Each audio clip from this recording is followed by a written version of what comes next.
Well, greetings, dear friends around the world. Those of you who, like me, are former members of the Worldwide Church of God. When I began this channel, when I founded it, when I set it and determined its purpose, my main purpose was to actually reach the world and fulfill, as far as I'm concerned, and as much as I can contribute to the fulfillment of Matthew 24:14, to preach the gospel of the good news to the whole world. Of course, with this modern technology and all these modern facilities, all that we need sometimes is just goodwill. Because we've got so many devices that we can do it. We've got this internet, this wonderful miracle of internet. And I thought, well, I need to give, indeed, my contribution and partake in spreading the good news with other people who are of the goodwill. Because I've got so much precious knowledge that I've acquired when I was an ambassador. And plus, I've also saved and preserved so many wonderful materials that I could share with the rest of the world for a witness, as far as the rest of the world is concerned. But when it comes to other people who are interested in the Bible, that can be also a good witness for them, and it might be useful in their spiritual walk. So that was my purpose. My purpose was actually to reach the world, reach people in the world, and little did I realize that many of you who are former members of the Worldwide Church of God would become subscribers to this channel.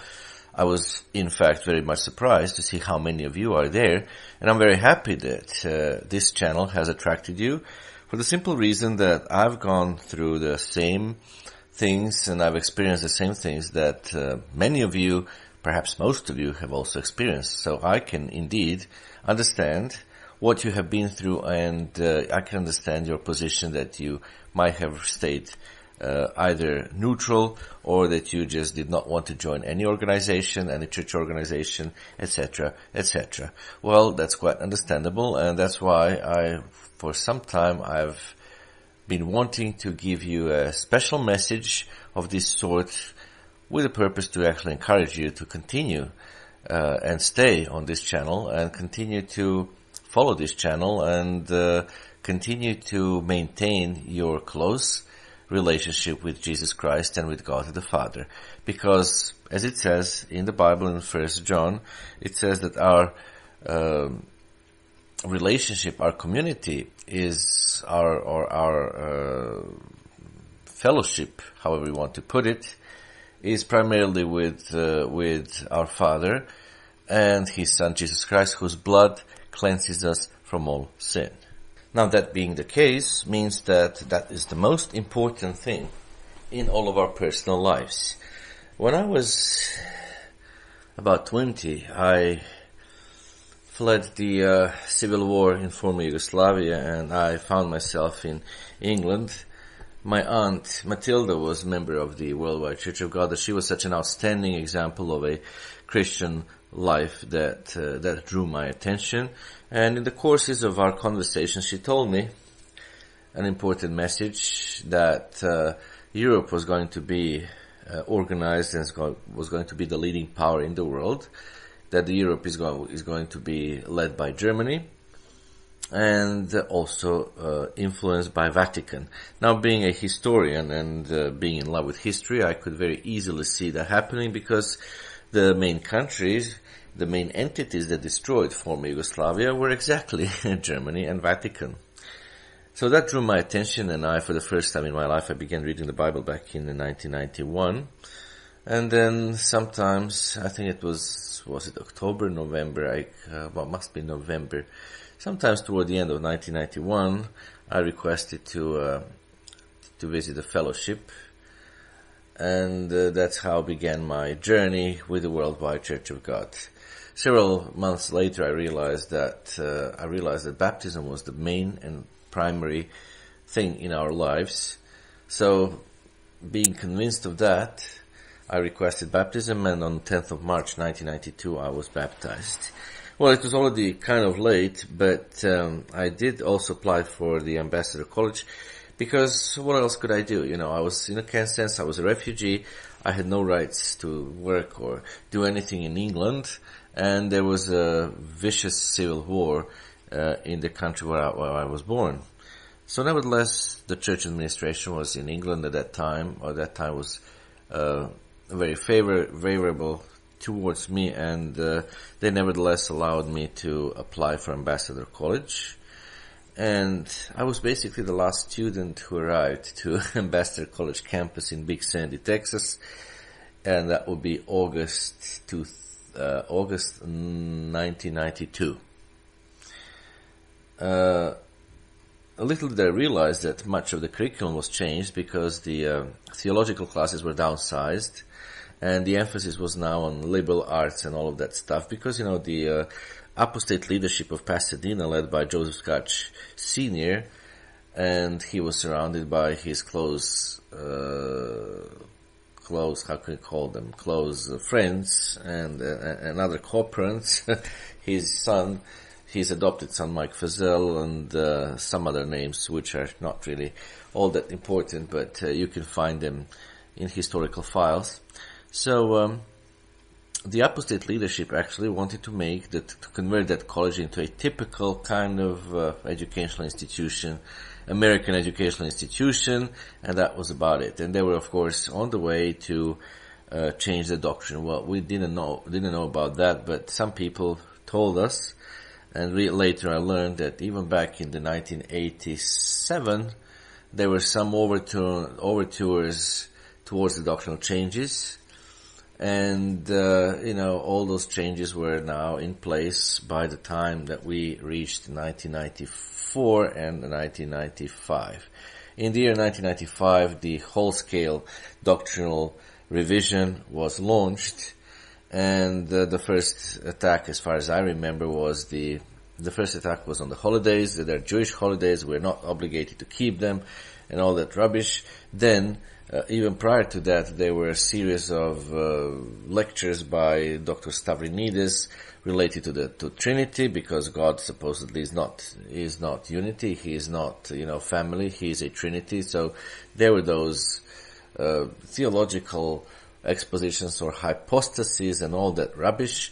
And that began in 1990, even back in 1992. Since I was a librarian in an Ambassador College, I remember videotapes, a series of videotapes that all the faculty members and others were obligated to watch, and those were the Dr. Stavrididis lectures on hypothesis, however you call that rubbish. And of course, it was all going toward the implementation of the Trinity doctrine into the worldwide Church of God. That was all back in 1992, but especially 1993, when I was an ambassador, when I was working at the library, I remember that there would be faculty members, professors coming to check out those videos and watch them and so on. So that was in 1993. Now I realized why, because I realize now that I know something about the ecumenical movement. Well, the main common denominator that the ecumenical movement and their churches have is belief in Trinity, that they believe in Trinity. So that's the one common denominator that they share and they use as a basis of their unity. So, the church, the Worldwide Church of God, was supposed to now switch to Trinity and then be a good candidate for a ecumenical Protestant and Catholic movement. Now I understand that. That was back in 1993. Soon after that, the holidays were attacked, of course, and that was February of 1995. I had a friend who was a refugee from Romania, and it was February of 1995, and he showed up at my workplace one evening, to my surprise, because he never did that in the past. And my work hours were ending, and I was leaving. That must be about, I guess perhaps 8 o'clock or something like that. And he parked his car into the library parking lot. He took me to his car and he began to tell me that Mr. Tkach has been launching, various different changes. Well, being naive, keep in mind that I was baptized only for 3 years, and that basically I didn't have really time to go through all the doctrinal things of the church, because I thought, naively that once I come to the Ambassador College, I'll be learning all the Bible doctrines that I never knew, because I began reading the Bible only when I was 20. I grew up in an atheistic country whose official doctrine was Darwinism and evolution. So I naively believed that the ambassador was going to provide me with all that necessary Bible knowledge. This friend of mine, he said that, I said to him, well, God is then leading Mr. Tkach. We always believed that, that the leadership was led by God. Well, he said, he's going to change the Sabbaths. I'm like, well, I said, when he said that, I knew that would be something I could not really swallow, because, the Sabbath, unlike other Bibles, the Sabbath is very clearly mentioned in the Bible, in Serbian translation, in Serbian rendering, by its proper name that we have in all Slavic languages for the seventh day. Seventh day is called subota or subota in all Slavic languages. So we don't call it Sabbath or Shabbat. We call it subota, just like we call the seventh day. So, that was very clear revelation in the Serbian Bible. Well, I said to him then, well, if he plans that, well, God is going to stop him. God is going to lead him to, well, no, he's not going to stop, my friend responded. And he took me to the house of our local physician, Bob Harrington, a lovely person. And Bob Harrington happened to be a close friend to Ambassador Foundation, head of the Ambassador Foundation, whose name right now I cannot exactly remember, but you can always find it in the files, in the historical files. And of course, any changes that were coming from the apostolic leadership, the Pasadena staff would first be notified of. So the head of the Ambassador Foundation and our physician were in close touch, and they knew. So we exactly were receiving the information about the latest doctrinal changes that were being planned. While sitting at the home of our physician, my friend Alex brought me a list of doctrinal changes that were supposed to be implemented in the church, and to my shock and horror, I just saw that the church was going to keep Sunday, the church was going to keep Christmas and Easter, and the church was going to do away with the laws of cleanliness, clean meats, etc., etc., and I was completely taken by surprise. But then I realized, well, because Alex was my very good and close friend, and he never lied to me. And then I realized all this information was actually coming out of the headquarters. Of course, not through the official channels, but nevertheless coming out of the headquarters, because all those documents will first be distributed and circulating around to Pasadena staff. So I said to my friend Alex, I said, look, probably our fellow students are not going to believe us, but nevertheless, I feel an obligation that we need to warn them at least of what is coming. So they might think we are crazy, we are lunatics, but when that happens, when those changes do take place in the church, they will perhaps remember that somebody warned them about those changes and things that were coming. So what we did was, we basically went and took out of the library some booklets written by Mr. Armstrong related to the grace and those difficult scriptures to be understood in Romans, Galatians, Colossians. And what we did was, at that time there were those photocopier machines, and you would have a card with certain credits on that card, and then you would stick the card into that machine, and then you could make photocopies of whatever. So basically what we did is, we used Sunday afternoon. We went to the health center of Ambassador, which was vacant because nobody was working on weekends anyway. And we basically used that photocopier there to photocopy all kinds of materials related to grace, law, etc., etc. Basically grace and law, because those were the key things that the apostolic leadership was trying to lead us into by using, the arguments that there is grace and there is no need for the law. So we just photocopied materials that were defending the law of God and explaining that those scriptures are twisted by the ecumenical Christianity. Many of those things, I call them now difficult scriptures, and you'll find them on my channel, and I'll probably make, well, not probably, but certain I'll make even more recordings of that for your benefits, brethren. And so we used it on Sunday afternoon. It was I remember it was kind of sunny afternoon. And it was only me, Alex and I, at the health center doing it. And he said to me at once, he said, well, this all looks like being in a communist regime, and both of us actually were from the communist, from the countries that were of communist ideology, let's call it that way. And so he said, this is like, making like a secret pamphlets and booklets, and brochures against the communist regime. Well, he kind of joked like that. And I said, yes, that's true. But I said, this is the wrong country, Alex. I said, look around. This is the United States of America. So, we then distributed those, literature, the things we copied, to several of our fellow students. Of course, many were ignorant, many didn't care, but some of our fellow students were our fellow student from Israel, our fellow student from El Salvador, our fellow student from Canary Islands, and that would be basically it. A few others were there as well. And that's how the student underground began. So, yes, brethren, if somebody would tell you that I was the one who organized student underground, it's true. I was the one because I could not stand to sit still. To sit still and just do nothing and see the apostasy going just without being resisted. At the same time, all of us who were upholding the truth were kind of ostracized.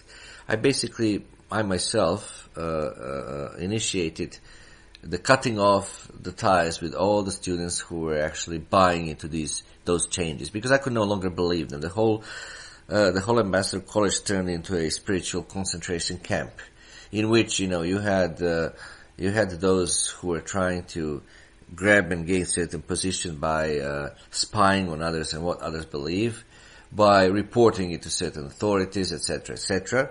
Yes, the freedom of speech was declaratively, as we say in Serbian, or formally it was kind of upheld, but in reality it was not. People and professors who preached about the truth were basically kind of sidelined. I remember when we had the New Testament survey, I remember that our teacher, Peter Nathan, was basically sidelined, and all of a sudden Mike Fazell came in to give us a lecture on the book of Hebrews, and he was giving us all of that rubbish things from the Protestant theologies anyway. Well, him and I don't know how many others went and graduated from so-called Azusa Pacific University. And that Azusa Pacific University is well known for schooling future or current Protestant leaders who are going to be brainwashing ignorant and uneducated people about the Bible and twisting the scripture to their own destruction, as God says, and to the destruction of those who listen to them. And therefore, we made that connection, over the time, because we checked the records of the Azusa Pacific University, and to our surprise, we found Joseph Tkach Jr., we found Mike Fazell and others who were there being schooled. Obviously, this plot to change the church, to subvert it from within, was indeed well organized, and it was going on for a while.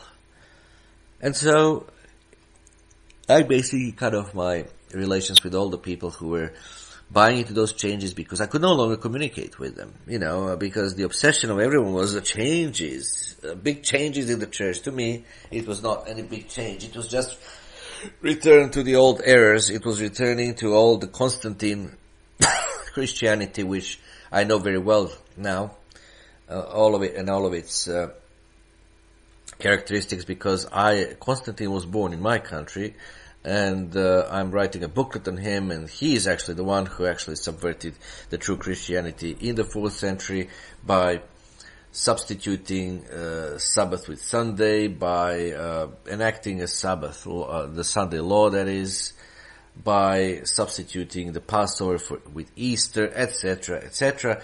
And he was the one who basically entrenched Trinity into the church and so on. So therefore we can know all of this modern Christianity, we can call it modern Constantine's Christianity, because that is exactly what it is.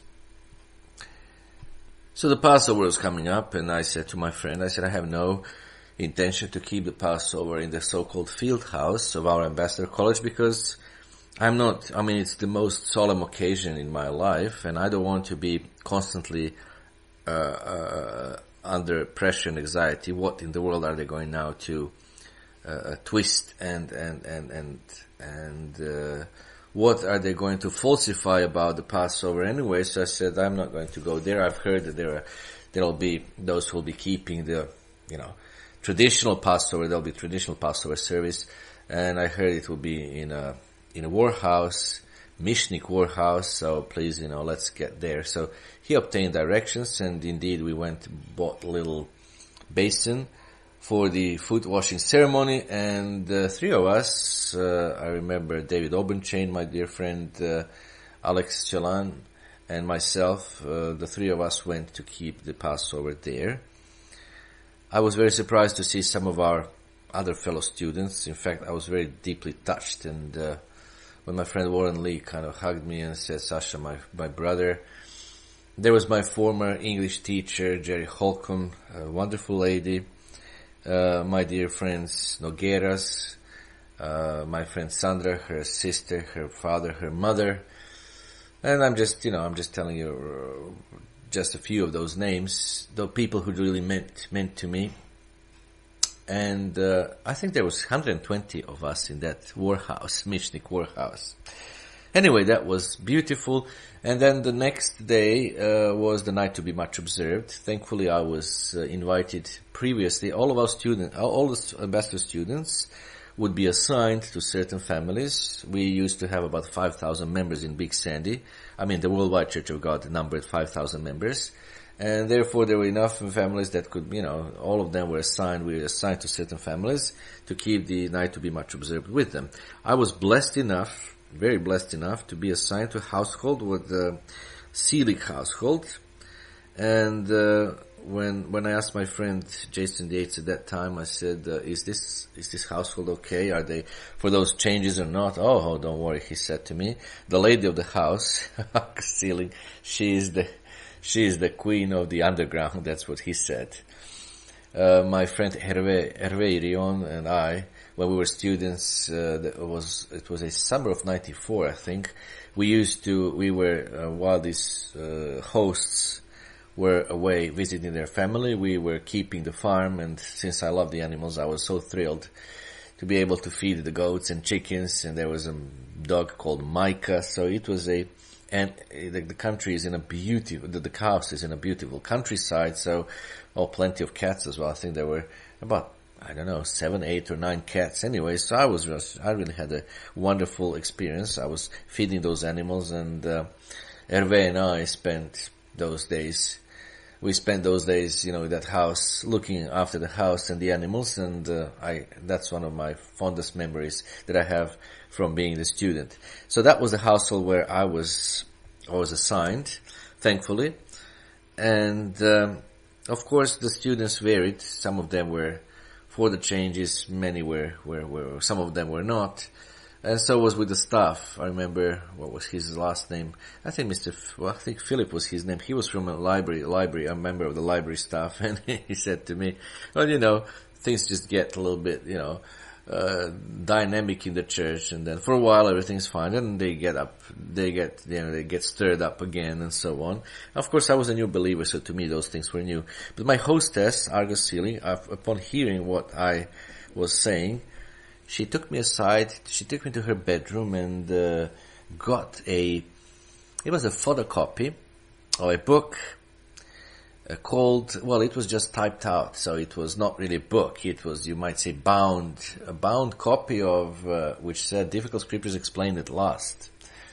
So she said to me, you'll certainly have this, much use of this. So she handed it over to me, that photocopy, and I was so blessed. That photocopy is now, brethren, a great blessing to me and to the rest of the Church of God. And why? Well, because it survived. I since ambassador, I left ambassador, obviously. It was obvious to me that I could not stay in that concentration camp any longer. And even though, the old administration, Dr. Ward's son-in-law, I remember, he granted me enough finances to stay for one more year, I realized that my stay as ambassador was an end. I was in the third year, and I realized that no, I could not stay in this kind of setting. I cannot thrive. I cannot stay, because this is poisonous. This is toxic. And indeed, that difficult scriptures with me went to South America first, or Central America rather. After that, they went to Europe, with me, back here to Serbia. In Serbia, I had all kinds of trials and troubles. I was without money. I was not able to obtain employment due to Sabbath and holidays. I was basically persecuted economically. I was persecuted spiritually. Nevertheless, and I had to move on several occasions. And when you move and you have no vehicle and you have no means to pay for transportation, you just get rid of various things. I would just get rid of things that I may not need. Nevertheless, that wonderful photocopy stayed with me. I kept it, and I have preserved it. And that photocopy was basically, teaching us all the traditional doctrines that we, the Worldwide Church of God members, had as our spiritual diet. So, from all those wonderful copies and articles and stuff, somebody was very hardworking, and they just extracted all those most important arguments that do indeed are Bible-based, and they do really defy all this churchianity with all of its myriads of wrong doctrines. They especially defy the claim that grace has taken up precedence over the law, and that the Christians are not supposed to keep the law of God. Well, brethren, that's ludicrous, because how could God, who is perfect, eternal, and never changes, he says in Malachi twice, I change not. How could God indeed change his law and exempt us from keeping the moral law? How can the moral law be nailed to the cross? How can something that regulates your morality, your relationship with God and your relationship with fellow men, how can that ever be nailed to the cross? It doesn't make any sense. It doesn't make any sense, of course, and this photocopy that I had explained succinctly and with Bible-based arguments all those things and dilemmas that anybody might have. So anyway, I kept that with me, of course, and I still remember with fondness how it was given to me on the night to be much observed, 1995. The following day was the first day of unleavened bread. We met at a local hotel. There were twice as many people compared to the Passover service. We had about 120. I think about 300 people basically were attending then the first day of unleavened bread in that hotel. And I remember Richard Sherrod's wife, I think it was her or somebody, but it might be her. She performed as a special music Exodus, the theme of Exodus. It was so beautiful. It was marvelous, and I remember how thrilled I was. And, May, the month of May, the end of the school year was coming up, and I realized I would not return anyway. But I did not tell that to the administration. I told that to my friends. And then, when the school year came to an end in May, I said goodbye to all of my various friends, and three of us students, my friend from El Salvador, my friend from Israel, Hagit, my friend Kathy from Salvador, and myself, we went to El Salvador. Kathy's father, Nelson Monti, was a wonderful man. He came, he bought a certain vehicle, picked all three of us and took us with him, and that's how I went to Central America. Anyway, so I spread the news about the apostasy to that part of the world. Well, many people in that part of the world, of course, didn't fall for the apostasy, and then I continued to live in Latin America for 1 year before I returned to Serbia in 1996. Well, I just wanted to give you this background just for you to know where I'm coming from and to know who is the founder of this channel. Yes, like many of you, I'm a former member of the Worldwide Church of God, or like some of you who are here, I'm here. I do understand what you have gone through. And my spiritual journey ever since the apostasy of 1995 was a rocky one, and it was a very difficult one. So I'm glad that many of you actually did not join any of these churches of God, because they just continued the abusive methods of dealing with members. They just continue with the hard hand, and they continue with all sorts of errors, brethren. So I'm glad that you did not join those. My experience was different than many of yours who stayed independent, because, I was searching for the truth, and I realized that Matthew 24:14 has to be fulfilled, and I myself, by myself, could not fulfill it. I could not fulfill it, so I was looking for fellow believers whose heart will be in the work of God, so to speak. But, in my search, I happened to end up with various false brethren. I happened to end up with various Laodicean people who didn't want to preach the gospel, or they wanted to preach the gospel into the Anglo-Saxon world so that they would have steady income. And that's all. They didn't want to preach to the poor parts of the world. I happened to be in company, in fellowship with those who actually showed that they were not really interested in preaching the truth, because they told me no prophecy. Well, how can you ignore the prophecy? It's 1/3 of the Bible. And so on. And then later, some of those actually did away, some of those that I was in fellowship with, and I'm no longer with them. They did away with the truth about the house of Israel. They did away with the truth about the 7 church eras. And basically they became apostates, even though they still keep formally the Sabbath and the holidays. So, brethren and friends, I basically also ended up being on my own, after being basically pushed out of one of my former associations. I was being on my own. A terrible time. I didn't know where would I go. I was disoriented. I felt I was sinking into this world. But, around 2012, I said to myself, you have to remember who called you to the truth. It wasn't any men, any one single man, any single person or men as a group of men. It was Jesus Christ, and you have to answer to Him for your behavior and to Him for all that you are doing. So therefore, you better just sober up. And you cannot ignore all this knowledge God has given you, so start preaching in your native tongue. That's why you came to this country after all, to spread the good news. You came to Serbia for that reason. You didn't look for your own comfortable life in America. Many of my fellow students stayed in America and just, used their degrees to get employed and sort out their nice lives. Which is okay. I can understand them. They don't want to suffer economically. I can understand that now, since I've suffered so terribly in this country. But at the same time, my heart was always in the work. I believe it was in the work. That's why I founded this channel after all. Otherwise I wouldn't. My heart was in the work. And I said to myself, you have to remember who was the one to draw you to Jesus Christ, who is God the Father. And you have to basically overcome all these things that the men have done to you, all the injustice, all whatever. You just have to go over that. You just have to overcome that and keep going. So that's what I started in 2012.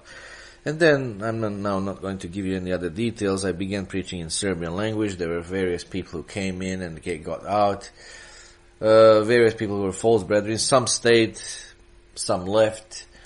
And those of us who stayed in the end, due to various circumstances, we did join Dr. Bob Thiel and the Continuing Church of God, but nevertheless with an open heart and mind and open arms to all those other brethren around the world who may be independent or not affiliated with anyone.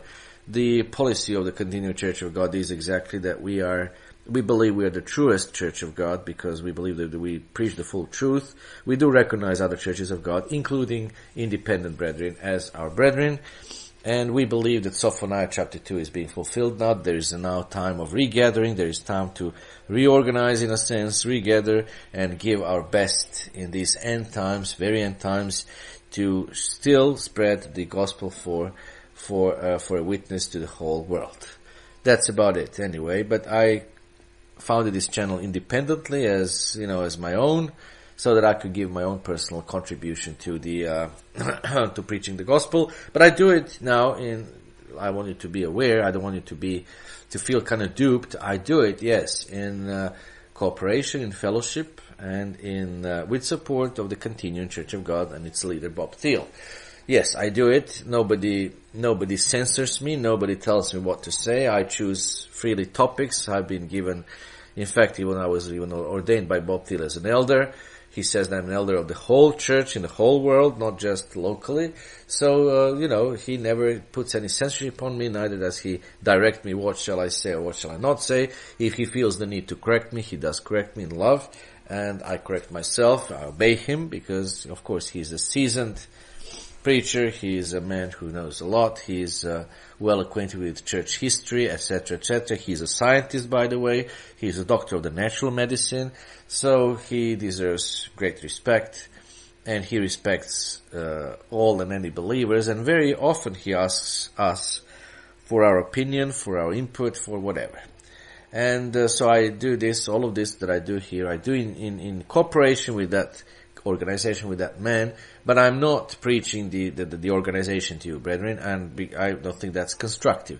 Why should I preach the organization to you? It doesn't make any sense. And after all, many of you have very bad experiences with the organizations and with the hierarchies, and that was my main kind of objection, that when I was deciding whether to go and join Continuing Church of God, I said to Bob Thiel that hierarchy was my biggest problem, because hierarchy was abusive, and hierarchy has done so much damage to the people of God. But he told me many times, he said, but it's not the hierarchy that's supposed to be. What we had as a hierarchy was a tyrannical kind of control over people, but that's not what hierarchy is supposed to be in the Church of God. And he was right. So I joined it nevertheless. I gave another chance to the hierarchy, thinking that it's much better because I could not serve the local people well without having somebody above me, without having somebody who will help me. And then over the time, little did I know that basically a year after I joined that hierarchy, I myself became a part of the hierarchy. But let me assure you, I never do anything that the hierarchy and members of the hierarchy have done traditionally to God's people. I don't think I'm the smartest in the world. I don't think that anything that I say is always the full truth. When I make mistake, I certainly correct myself publicly. I tell you, sorry, I made mistake. I didn't know about this, that, and the other. That's how the true believers should behave, I believe. Not, and those who are given to be the helpers of the joy of people are to be there humble. And I always tell all the people that I get in touch with, yes, I'm an elder, but I'm the helper of your joy. Being an elder is not a title that I wear and flaunt before everyone. Oh, I'm an elder. Look how great I am. I'm not. Brethren, I'm not great. I've got my weaknesses. I've got my strong points. But no, I'm not great, and I'm not the smartest in the world. I'm not the greatest in the world at all. And very often I'm always open to listen to any constructive idea. And make that idea reality, or present that idea to others if that idea is of any value. Well, I've got friends who are in other Church of God organizations, or who are even not in Church of God organizations, but are still faithful to God. They would send me their notes. I would always ask them for their notes, for their sermon notes, if they would send them to me. They do, and I've delivered, I think, at least one or two of those sermons that were directly sent by those wonderful friends, acquaintances. I've been using also the resources of Churches of God whenever they're true. I'm just only not using their prophecy things. Well, they're not even much prophecy. Those Churches of God out there don't preach much prophecy anyway, and there are about 50 or so doctrinal errors that they have when it comes to prophecy. The only change that I've made, now speaking of my former membership in the Worldwide Church of God, the only change, it's not a change, it's rather correction of understanding, There are only corrections and understandings when it comes to prophecy, because we believe, and I believe that now I understand much better the prophecies, how they're outlined in the Bible. One of the main prophecies, one of the main changes was, I'll tell you, was the 2 Thessalonians. That's how it began, actually, my journey toward the continuing Church of God. It was the 2 Thessalonians. We traditionally thought it would be the Pope who would be performing all those false miracles, but Bob Thiel has written one good article in which he proved it was not the Pope, that it was actually the first beast, or the King of the North, or the coming European dictator. Now that was a big revelation to me, but I could not deny that that was the case, and I realized why Mr. Armstrong never really looked deeply into that.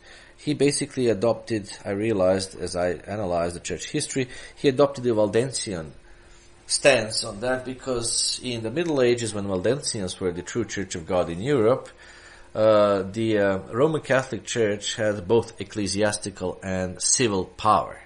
So the clergy, Roman Catholic clergy, were both, the priests as well as the civil servants. So the Waldensians concluded that the head of that church, the Pope, would be the man of sin, the son of perdition of 2 Thessalonians chapter 2. And we, Mr. Armstrong, just inherited that from that church era and adopted that as the doctrine. Well, we realized, and we have proved through the Bible, that no, that's not the case. The man of sin, the son of perdition, will be the first beast, the European dictator. Based on the Bible and what is written about the dictator in the book of Daniel, we have concluded that most likely the one, it will be Karl Theodor zu Gutenberg, a German not historian. He's now philosopher. He's now doctor of philosophy. Recently, he was hired by one of the European TV networks to be political commentator, and we have given the reasons and the proof, and we have given the arguments why he is most likely the first beast, or the son of perdition, or the king of the north, as he is described in the book of Daniel. But that's now another topic. So when it comes to prophecies, we have only refined our understanding. The main understanding of the prophetic events have not changed at all. No, we do exactly follow what Mr. Armstrong gave us. However, we have just refined certain understandings of who might be who might be where when it comes to the prophecy, and that's what many of these churches of God out there basically avoid to do, because they seem to be either afraid of prophecy, or if not afraid, they might be just complacent about it, or they think it's not relevant for us, or they believe it's too negative. Well, brethren, whether it's too negative or not, we have to dedicate ourselves to that, and we have to dedicate ourselves to understanding it, because Jesus Christ said, watch. How can we watch if we don't know the prophecy? Watch and also pray to be accounted worthy to escape. Escape what? Well, to escape the prophesied horror, called the Great Tribulation. How can you escape the prophesied horror if you don't know what the Great Tribulation is and how horrible it is going to be? So anyway, that's all that changed in my belief system. I just corrected and refined my prophetic understanding, and I've been trying to also encourage all of you to look into that and to correct all those errors. Nothing more, nothing else. The purpose of this message again was for me to tell you who I was, that I'm also a former WCG member, that I know what you have gone through, and that I'm not going to convince you or try to convince you to join this or that church organization, not at all.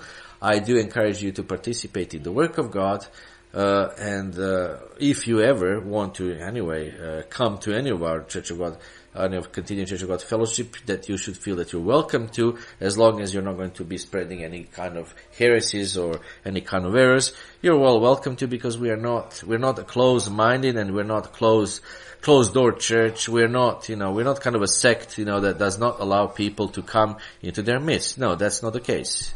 Yes, in our inner circle we do believe, and I believe, that the time of regathering has come, and I've fulfilled that prophecy in Zephaniah chapter 2, and all those who want to fulfill that prophecy are welcome to. But my point is that I understand that you have been abused by the hierarchies of all sorts, and I understand that you are just staying away from various organized churches of God. Yes, I understand, because I was terribly, terribly harmed and terribly misused and dropped and ostracized by various churches of God. And I don't mind anymore. That was their decision, and God is the ultimate judge, and He will have the final word and the final say. My purpose was just to encourage you to continue with your relationship with God and to continue to maintain it, brethren. Please don't give up on it. If you've given up on organized churches, yes, I can understand why. You've been victims of those hierarchies, but don't give up on your relationship with God. Well, thank you that you are following this channel, because this channel is out. This channel was exactly founded with the purpose to spread the truth. But I didn't realize that many of you who are former WCG members would come and listen to this channel and follow it. So it's a quite a surprise to me. It's a surprise. It might be a flattery rather, but I'm kind of surprised because, since you're here anyway, obviously you're drawn, I do believe, and all of you believe, those of you who wrote to me, who as former members of WCG, you wrote to me that you believe that it was God who drew you to this channel and has given you this blessing. Well, I'm privileged to indeed serve you in that capacity. I just want to encourage you to remember, you were called, as it says in John 6:44, you're called by God the Father. Nobody can come to me unless God draws him. So, Jesus Christ is the one to whom the Father drew you. You accepted Jesus Christ and His sacrifice. You didn't realize, and you didn't realize as I did, and that we were part at that time of the church, worldwide Church of God, hierarchy, government, whatever you want to call it, that was going to apostatize, and is going to change and subvert the church from within. You were not. You became victims of various abuses and various hierarchy members who abused you and used you and stuff like that, and whose main parole was pay, pray, and obey. And, you had to obey them without any question. You had to obey any of their word as if they were the popes, etc., etc. I know you have got a variety of experiences and a variety of damages and hurts that you have. But it's time to get over those hurts, because we have entered already the very last days. It's time to, brethren, to get healed from those hurts. It's time to, for those of you who want to be regathered, it's time to regather in a band of dedicated Philadelphian Christians who understand the key of David, meaning the identity of the 12 tribes of Israel, the identity of David's house today. Those who want to spread the good news, is the time for that. And for those of you who are still distrustful, of course, of various organizations, but you're here and want to follow, well, the main priority for all of you, brethren, should be that you maintain that relationship with God. That you maintain relationship with God, and thankfully and hopefully that you will maintain it with zeal and not with lukewarmness. So remain zealous wherever you are. If you're still independent, good. Be independent, because you cannot trust anyone, and that's understandable. But please don't give up on your relationship with God. Don't give up, and realize that the Great Tribulation is coming up. We are going to know exactly after the peace deal is signed in the Middle East by the European, how do you call that? By the European, I'm looking for the exact English word, but it escapes me. Well, with the efforts of Europe, there will be a peace deal that will be signed in the Middle East between the Middle Eastern nations, and then at that point, we'll know that we have about 3.5 years to the start of the Great Tribulation.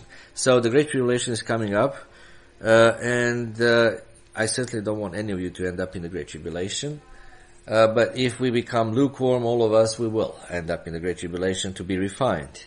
So that's why I want to encourage you that if you're independent, that's okay, because you're still hurt.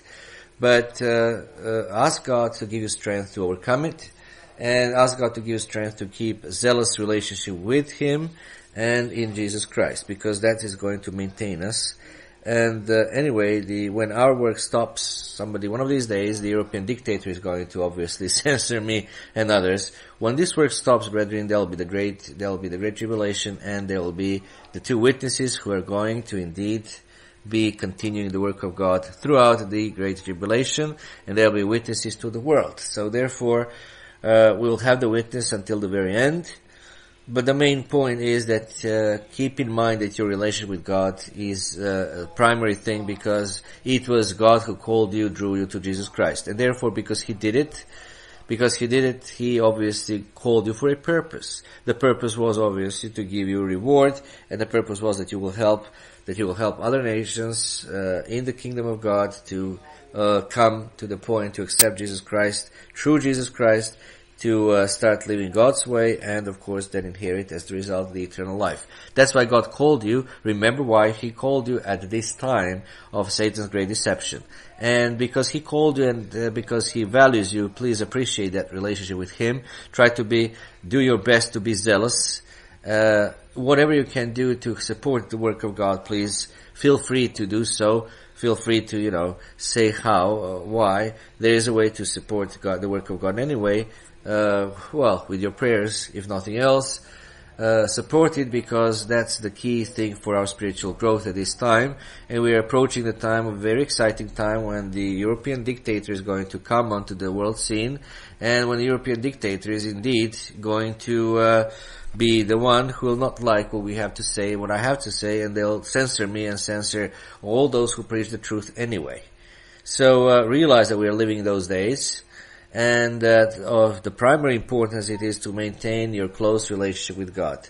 I'm thankful again. I didn't realize that many of you with the Worldwide Church of God background would come and subscribe to this channel. But I'm happy that you're here, because that means that you haven't given up on God. And because you haven't given up on God, the apostate hierarchy of the Worldwide Church of God gave up on all of us who want to live godly way of life. But I'm glad that you did not give up on God's way of life. And you should not. You should never give up on God's way of life, brethren. Never. So therefore, keep that as your focus. Please stay with God. Please be organized. Try to have always services of one sort, even if you're independent. It doesn't matter. You can use this channel for Sabbath services if you wish. Also realize that you can always keep the Feast of Tabernacles. If nobody wants to take you as being independent, you can always keep the feast with the continued Church of God if you wish to keep it with an organized church. If you want to keep it independently, that's again your choice. Just do your best to keep all that we have learned in WCG when Mr. Armstrong was alive. And then, of course, discard all this other rubbish that happened with the apostasy. The apostasy is an interesting phenomenon in the Bible, and I may try to address it in some of my messages, just to warn us, because the apostasy may happen again just prior to Christ's return, and any of us and all of us might be members of that apostasy, including myself, of course. Therefore, I think we should be watching. So please continue to maintain a relationship with God. You are former members of the Worldwide Church of God. That was a Philadelphia era of God's church, in which God used Mr. Armstrong to start that era and to develop that era. So now we are in post-Philadelphia era. We are now in the church age dominated by the Laodicean attitude. And you can see that very easily by the Laodicean attitude anyway, but there's still a Philadelphia remnant in that church age, and therefore we should all strive to be that Philadelphia remnant.